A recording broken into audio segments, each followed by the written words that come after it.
Hello everyone and welcome back to another book review. Today I'm reviewing Terminal Peace by Jim C. Hines. This is what the cover of the book looks like. This is my third book by Jim C. Hines and also the third book in the Janitors of the Post-Apocalypse series. Apologies, my cat is knocking my camera.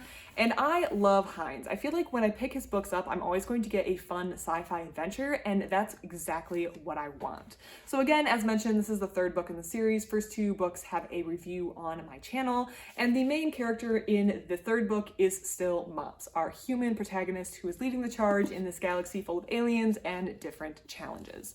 So to recap a little bit, humans in this universe have gone feral, and the whole Earth is overrun. Human civilization is in shambles, but good news, the Krakow, which is a alien species, can actually revert some humans. And in this world, this is one of those scenarios where humans are really strong and buff, and they're like the big scary people in the universe instead of being the weak squishy ones the aliens immediately kill. So we do have this idea that the aliens are super tough, but they need to be reverted out of a feral state. Mops, our protagonist, during the course of normal day-to-day events, she was originally working as a janitor on a ship in this alliance which the Krakow have created with other alien species, and she uncovers that the Krakow not only necessarily revert humans, but they actually are the cause of some of the problems humans are currently facing with regard to being feral, and they didn't really own up. Instead, they've kind of buried some of the problems related to their involvement with humanity, and Mops, in this long span of two books, breaks away and starts to establish humanity's own place in the galactic universe. There's this whole other problem. The Prodrians, which is a genocidal group that doesn't really play nice with the Alliance, is trying to exterminate all life from the galaxy except them. They think it is their God-given right. And so the Alliance exists for a reason, and Mops has to kind of find her place in this galaxy where she's kind of annoyed some people maybe in the Alliance, but also the Prodrians are a serious threat that everyone kind of needs to come together to face or to find a resolution to. This book actually starts with Mops going to a planet that is kind of intriguing because the Prodrians, who are normally very intent on killing everybody and everything they encounter, have left the inhabitants of this world alone, and they refuse to go near this planet. So the scope of this book is very narrow in the sense that they're not jumping, Mops and her crew are not jumping from planet to planet or location to location. Most of it takes place on the Toxodal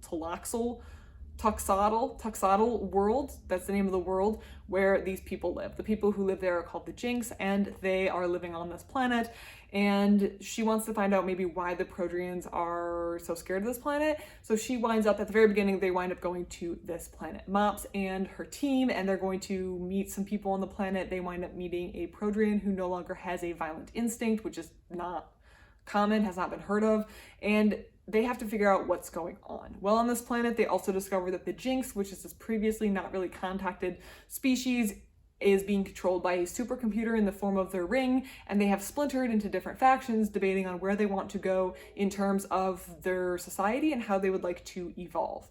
But I think the overarching thing that really makes this story move kind of quickly is Mops, as a person, is going through some problems. She is actually rejecting the cure, or her body is rejecting the cure for the feralness that humans experience, and she is starting to revert back to her feral form, at which point she will do things like attempt to eat her teammates, and she will have to be sedated and controlled because there really is no cure if her body's rejecting the current existing one. So we have this entire problem of how are we stopping the Prodrians?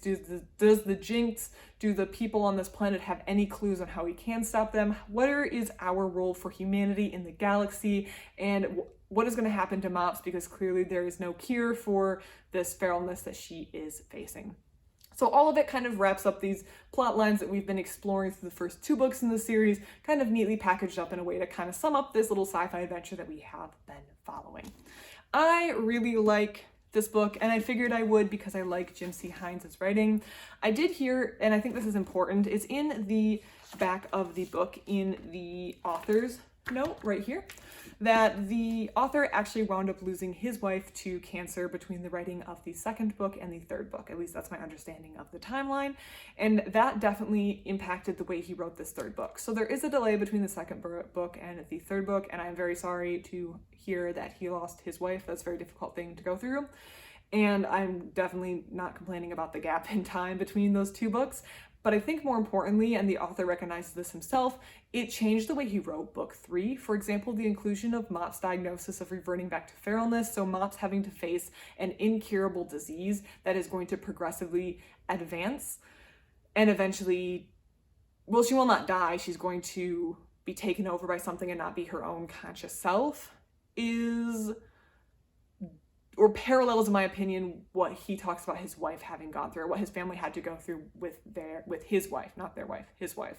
So I think there's some parallels there, and the author directly calls that out in the author's note in the back section. So that is just something to think about. I think the author has a really good skill at balancing humorous moments and light moments with the team and this little fun sci-fi adventure with maybe more serious things like how do you react when faced with news like this, or when faced with a situation like this.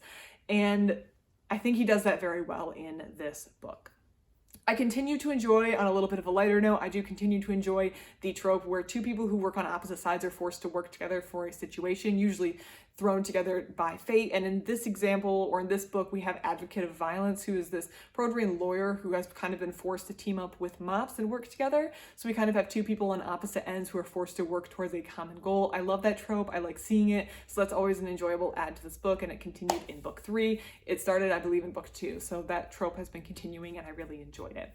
And I like the writing. I just think the writing is good, the adventure is fun, it's just a fun, good book to read, and I'm actually really excited to read more from Jim C. Hines. I have Goblin Quest out right now, which I've heard is good, so I'm going to give that a try. I think that's more fantasy, while this one is more of a sci-fi book, but it'll be interesting to see the differences, and I'm excited to continue reading this series, or not this series, reading content by Hines and seeing what else he can put out. So if you have any thoughts on this series, please leave them in the comment section below. Otherwise, thank you so much for watching, and I hope you have a great rest of your day.